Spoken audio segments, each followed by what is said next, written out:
మీరే చెప్పారు ఎంఎస్ఎంలో ఉంది, ఎంఎస్ఎం లేదన్నట్టు చెప్తామన్నారు అధికారులు. అంటే ఎగ్గొట్టడం కోసం ఏదో ఒక మార్గం వెతకడం సరైన విధానం కాదు.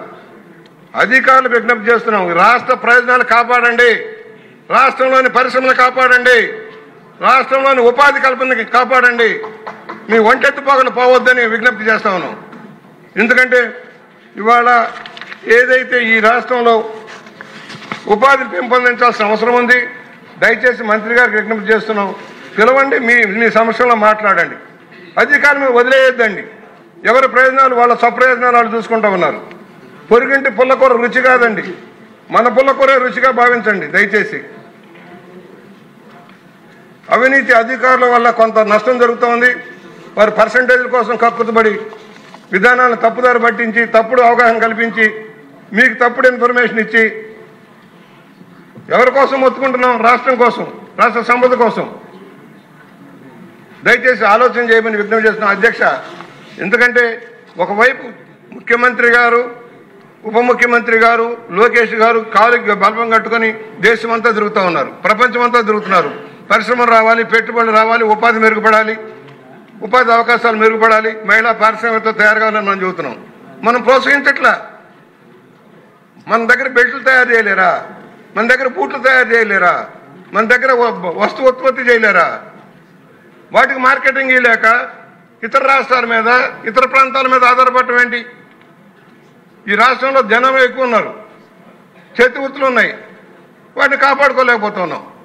దయచేసి మరోసారి మంత్రి గారు ఆలోచన చేసి ఈ కంపెనీలు మీకు చెప్పాను 14కి ముగ్గురే ఆంధ్రప్రదేశ్ సంబంధించిన వాళ్ళు ఇస్తే ఇతర రాష్ట్రాలను చూసి నేర్చుకుందాం. మనం తమిళనాడు నుంచి నేర్చుకుందాం, కర్ణాటక నుంచి నేర్చుకుందాం, పక్కనున్న తెలంగాణ నుంచి నేర్చుకుందాం. ముందు రాష్ట్ర ప్రయోజనాలు, మన రాష్ట్ర ప్రజల భవిష్యత్తుకు సంబంధించి ఆలోచన చేయమని విజ్ఞప్తి చేస్తా ఉన్నాను సార్. దూలిపల్లి నరేంద్ర కుమార్ గారు.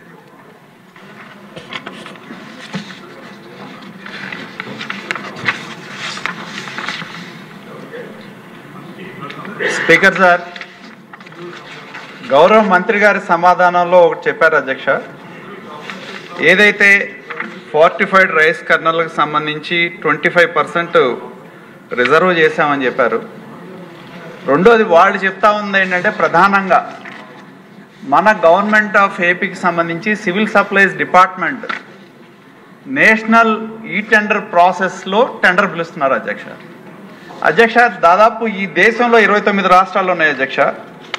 రెండు ప్రధానమైన అంశాలు గౌరవ మంత్రి గారికి సభ దృష్టికి నేను తీసుకురాదలుచుకున్నా అధ్యక్ష. ఎందుకంటే దీనిలో రెండు అంశాలు ఎంఎస్ఎంఈలకు సంబంధించి ప్రధానమైనవి. ఏదైతే లోకల్ ప్రొక్యూర్మెంట్కి సంబంధించిన అంశాల్లో మిగతా రాష్ట్రాల్లో మనం చూస్తే అధ్యక్ష, ఒక్కొక్క రాష్ట్రం ఒక్కొక్క విధంగా నిర్ణయం తీసుకోవడం జరిగింది. దానిలో మన ఆంధ్రప్రదేశ్ రాష్ట్రం 20% టెండర్ వాల్యూ అనేది ఫిక్స్ చేశారు అధ్యక్ష. కొన్ని కర్ణాటక వెళ్తే 25% ఉంది, మహారాష్ట్ర 30% ఉంది, గుజరాత్ 25% ఉంది, ఉత్తరప్రదేశ్ 25% ఉంది, వెస్ట్ బెంగాల్ 30% ఉంది అధ్యక్ష. ఇది ఏదైనా అయితే ఎంఎస్ఎంఈలకు సంబంధించి మన ప్రొక్యూర్మెంట్ చేసే వస్తువుల్లో స్థానికంగా ఉండే ఎంఎస్ఎంఈలకి ఆ రాష్ట్ర ప్రభుత్వాలు వాళ్లకున్న లోకల్ పరిశ్రమలకి అవకాశం ఇవ్వాలి అనే ప్రాధాన్యతను దృష్టిలో పెట్టుకొని పర్సంటేజ్ పెంచే అధికారం మనకుంది. కాబట్టి దాన్ని దృష్టిలో పెట్టుకొని మిగతా రాష్ట్రాలు గరిష్టంగా 30% వరకు ఇస్తా ఉన్నాయి. దాన్ని పరిగణలోకి తీసుకోవాలని ఒకటి మంత్రి గారిని కోరుతారు. మీరే చెప్పారు ఎంఎస్ఎంలో ఉంది, ఎంఎస్ఎం లేదన్నట్టు చెప్తామన్నారు అధికారులు. అంటే ఎగ్గొట్టడం కోసం ఏదో ఒక మార్గం వెతకడం సరైన విధానం కాదు. అధికారులు విజ్ఞప్తి చేస్తున్నాం, రాష్ట్ర ప్రయోజనాలు కాపాడండి, రాష్ట్రంలోని పరిశ్రమలు కాపాడండి, రాష్ట్రంలోని ఉపాధి కల్పనకి కాపాడండి, మీ ఒంటెత్తుపోగలు పోవద్దని విజ్ఞప్తి చేస్తా ఉన్నాం. ఎందుకంటే ఇవాళ ఏదైతే ఈ రాష్ట్రంలో ఉపాధిని పెంపొందించాల్సిన అవసరం ఉంది. దయచేసి మంత్రి గారికి విజ్ఞప్తి చేస్తున్నాం, పిలవండి, మీ సమస్యల్లో మాట్లాడండి. అధికారులు వదిలేయొద్దండి. ఎవరి ప్రయోజనాలు వాళ్ళ స్వప్రయోజనాలు వాళ్ళు చూసుకుంటూ ఉన్నారు. పొరుగింటి పుల్లకూర రుచి కాదండి, మన పుల్లకూరే రుచిగా భావించండి దయచేసి. అవినీతి అధికారుల వల్ల కొంత నష్టం జరుగుతోంది. వారి పర్సంటేజ్ల కోసం కక్కుతుబడి విధానాలను తప్పుదారి పట్టించి తప్పుడు అవగాహన కల్పించి మీకు తప్పుడు ఇన్ఫర్మేషన్ ఇచ్చి ఎవరి కోసం మొత్తుకుంటున్నాం? రాష్ట్రం కోసం, రాష్ట్ర సంపద కోసం. దయచేసి ఆలోచన చేయమని విజ్ఞప్తి చేస్తున్నాం అధ్యక్ష. ఎందుకంటే ఒకవైపు ముఖ్యమంత్రి గారు, ఉప ముఖ్యమంత్రి గారు, లోకేష్ గారు కాలుకి బల్బం కట్టుకొని దేశమంతా తిరుగుతూ ఉన్నారు, ప్రపంచమంతా తిరుగుతున్నారు. పరిశ్రమలు రావాలి, పెట్టుబడులు రావాలి, ఉపాధి మెరుగుపడాలి, ఉపాధి అవకాశాలు మెరుగుపడాలి, మహిళా పారిశ్రామికతో తయారు కావాలని మనం చెబుతున్నాం. మనం ప్రోత్సహించట్లా. మన దగ్గర బెల్ట్లు తయారు చేయలేరా? మన దగ్గర బూట్లు తయారు చేయలేరా? మన దగ్గర వస్తు ఉత్పత్తి చేయలేరా? వాటికి మార్కెటింగ్ లేక ఇతర రాష్ట్రాల మీద, ఇతర ప్రాంతాల మీద ఆధారపడటం ఏంటి? ఈ రాష్ట్రంలో జనం ఎక్కువ ఉన్నారు, చేతి వృత్తులు ఉన్నాయి, వాటిని కాపాడుకోలేకపోతున్నాం. దయచేసి మరోసారి మంత్రి గారు ఆలోచన చేసి ఈ కంపెనీలు మీకు చెప్పాను 14కి ముగ్గురే ఆంధ్రప్రదేశ్ సంబంధించిన వాళ్ళు ఇస్తే ఇతర రాష్ట్రాలను చూసి నేర్చుకుందాం. మనం తమిళనాడు నుంచి నేర్చుకుందాం, కర్ణాటక నుంచి నేర్చుకుందాం, పక్కనున్న తెలంగాణ నుంచి నేర్చుకుందాం. ముందు రాష్ట్ర ప్రయోజనాలు, మన రాష్ట్ర ప్రజల భవిష్యత్తుకు సంబంధించి ఆలోచన చేయమని విజ్ఞప్తి చేస్తా ఉన్నాను సార్. దూలిపల్లి నరేంద్ర కుమార్ గారు.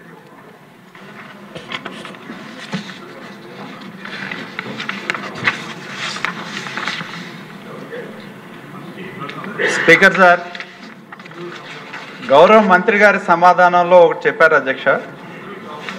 ఏదైతే ఫోర్టిఫైడ్ రైస్ కర్నల్కి సంబంధించి 25% రిజర్వ్ చేశామని చెప్పారు.